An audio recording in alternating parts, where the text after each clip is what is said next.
আসসালামু আলাইকুম। নীলা লাইফস্টাইল যে যেখান থেকে দেখছেন আশা করছি সবাই ভালো আছেন। আলহামদুলিল্লাহ আমরাও ভালো আছি। আমি প্রতিদিনের মতন আজকে একটা নতুন ভিডিও নিয়ে হাজির হয়ে গিয়েছি। আমি নীলা ইতালি থেকে বলছি। তো এই যে দেখেন সকালটা খুব সুন্দরভাবে শুরু হয়েছিল। আমরা একটু নিচে গিয়েছিলাম।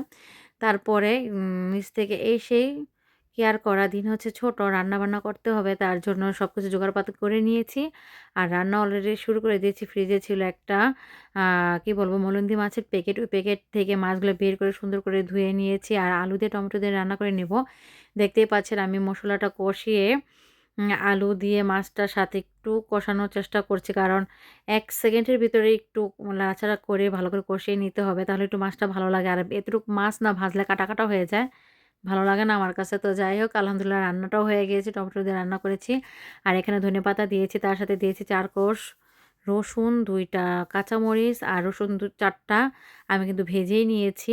আর এখন লবণ দিয়ে দিলাম। ফ্রেশ ছিল ধনেপাতাগুলো সেজন্য ভাবলাম যে একটু কাঁচা ভর্তা করে খাই। আমার কাছে খুবই ভালো লাগে কাঁচা ভর্তাটা।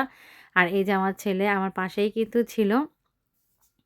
দেখেন দুষ্টামি করছে সারাক্ষণ, ও আমার পাশেই থাকে। যাই হোক আ আর এখানে কিন্তু আমি গরুর গোস্তটাও রান্না করে নিচ্ছি। এখানে গরুর গোস্তটার মধ্যে যা, যা দেওয়া দরকার মসল্লা সবকিছু দিয়ে নিয়েছি। যেমন পেঁয়াজটা ভেজে, আদা রসুন ভেজে, তারপরে হলুদ ফাঁকি, সামান্য ধনিয়া ফাঁকি, তারপরে এগুলা দিয়ে গরম মসলার মধ্যে কি বলে তেজপাতা, এলাচি, দারচিনি যা, যা লাগে আমি যা, যা খাই তা, তা দিয়ে নিয়েছি। শুধু মরিচ ফাঁকিটা দেই নাই, কাঁচামরিচ দেওয়া হয়েছে এখানে।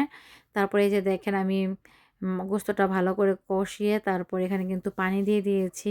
সুন্দরভাবে সিদ্ধ করে নিতে হবে। কারণ পাতাকপি দিয়ে রান্না করব আজকের গোস্তটা। পাতাকপি দিলে কিন্তু আ গোস্তটা ভালো করে সিদ্ধ করে দিতে হবে। পাতাকপি দিয়ে অনেক জাল বা গোস্তটা সিদ্ধ হতে যতক্ষণ সময় লাগবে ততক্ষণ দিয়ে সিদ্ধ করা যাবে না। সেজন্য আমি আগেই কিন্তু গোস্তটা সিদ্ধ করে নিয়েছি। তারপরে এই যে পাতাকপি কেটে নিয়েছি। এখন জাস্ট ধুবো আর দিয়ে দিব। আর আমি সবসময় আগে কাটার আগেই ধুয়ে নিই, কিন্তু আজকে আর সেটা মনে ছিল না। কাটা হয়ে গেছে। যাই হোক গোস্তটা কষানো হয়ে গেছে। এর মধ্যেই দিয়ে দেব পাতাকপি। পাতাকপিটা দেওয়ার পরে কিন্তু সুন্দরভাবে আমি কষিয়ে নিয়েছি। তো ভালোই লাগে, কিন্তু আমার কাছে খুব ভালো লাগে এই গরুর গোস্ত দিয়ে পাতাকপি। আপনাদের কাছে কেমন লাগে জানি না। যদি ভালো লেগে থাকে, যদি আপনারা খেয়ে থাকেন অবশ্যই কমেন্টস করে জানাবেন। আর এই যে আজকে কিন্তু ছোট্ট একটা ভিডিও আপনাদের সাথে শেয়ার করছি। ভালো লাগলে অবশ্যই জানাবেন আপনাদের কাছে কেমন লাগলো। যদি ভালো লাগে থাকে অবশ্যই লাইক, কমেন্ট, সাবস্ক্রাইব করে পাশে থেকে যাবেন।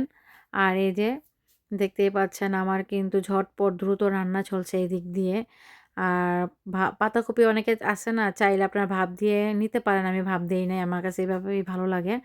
তারপরে তো খাওয়া-দাওয়া করে রেস্ট নিয়েছি অনেকক্ষণ। আর বিকেলে কোনো ভিডিওই করা হয় নাই। সন্ধ্যা হয়ে গিয়েছে দেখেন। ছেলেকে নিয়ে শুলে আর বলতেই পারি না।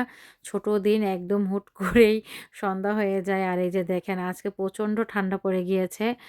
আর এই যে দেখতেই পাচ্ছেন কি সুন্দর লাইটগুলা ঝলঝল করছে শহরে। মনে হচ্ছে যেন শহরে যেতে আরকি এরকমই মনে ইচ্ছে করে। মনে হচ্ছে যে শহর না জানি কত ঝলমল করছে, কত মানুষ আছে। কিন্তু আদুলের বাবা বলে যে সন্ধ্যার পরেই নাকি ওই নীরব হয়ে যায়। তেমন কোনো লোক থাকে না। তো আমি দেখছিলাম কি আর করব। আর ভাবছি যেতে পারতাম যদি। তো যাই হোক হয়তো একা থাকি, কোনো মানুষ নেই। একটাই সমস্যা, মানুষের সাথে মিশতে পারি না। তো একদিক থেকে একটা কিছু হয়তোবা ৫ টা তো সম্পূর্ণ পাওয়া যায় না। দেখা যাচ্ছে মানুষের অভাব আছে আমার কাছে, কিন্তু আল্লাহর রহমতে আরও ৫ দিক দিয়ে আমরা ভালো আছি। যাই হোক এই যে এখানে একটু জানালাটা খুলে দিয়েছি। রান্না-বান্নার ঘ্রাণটা যেতেই পারছিল না। রান্না করেছি বেশিক্ষণ, সন্ধ্যা হয়ে গেছে ছোট দিন দেখে, কিন্তু বেশিক্ষণ হয়নি। তাই দেখেন বললাম এই তো ছেলের সাথে শুয়েছিলাম, সন্ধ্যা হয়ে গিয়েছে। তাই একটু জানলা-পাটগুলো এখন খুলে দিচ্ছি। আর এই যে আমার গাছগুলো একদম মরে গেছে, পাতাগুলো শুকিয়ে গেছে। শুধু পুঁইশাক গাছগুলাই আছে। কারণ ঘরে নিয়ে আসছি, তারপরও বাঁচাতে পারলাম না। এখন তো আর কিছু করার নেই। যাই হোক এখন এই তো আমার ভিডিওটা আজকে ছোট্ট একটা ভিডিও শেয়ার করলাম। আল্লাহ হাফেজ।